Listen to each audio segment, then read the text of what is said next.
We've talked about our reunion with our loved ones when Jesus comes a second and final time to give us those glorified bodies that we're all looking forward to. And so as we wait on that day, the Apostle Paul reminds us in 1 Thessalonians chapter 4 what we are to do. We are to encourage one another, knowing that one day Jesus is going to come back. He says, then we will be caught up together with them in the clouds to meet them in the air. In other words, Jesus is going to bring all of our loved ones who died in the faith in the sky with him when he comes back, and we're going to meet them in the air with Jesus, and we're supposed to encourage one another until that day comes.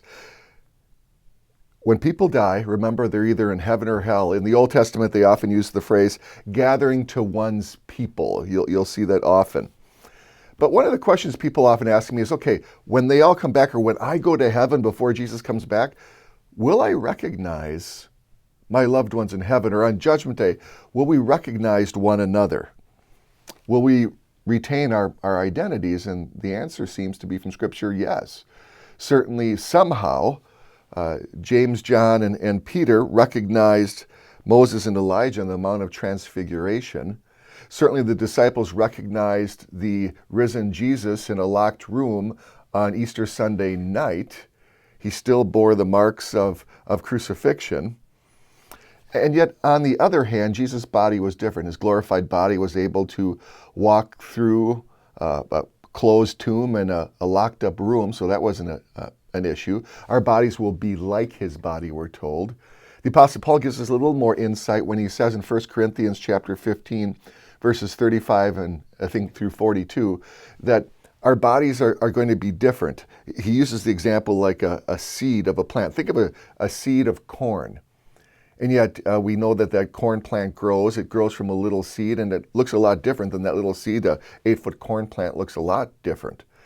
And yet it's still the same. So most people will tell you we'll probably retain the very same looks we have now. I don't know what age we're going to be. Who knows what we're going to be.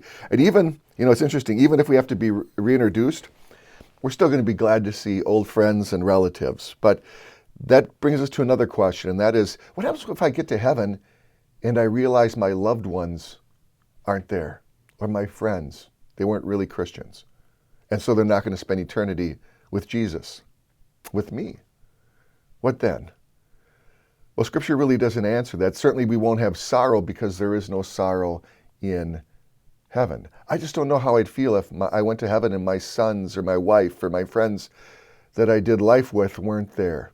I guess that means you and I need to use our time wisely while it's still day, Jesus said, to share the gospel message with those not only around us, but our loved ones, our relatives, and those that Jesus puts in our path. So the time is now to share the gospel. Don't wait. Hey, thanks for your questions.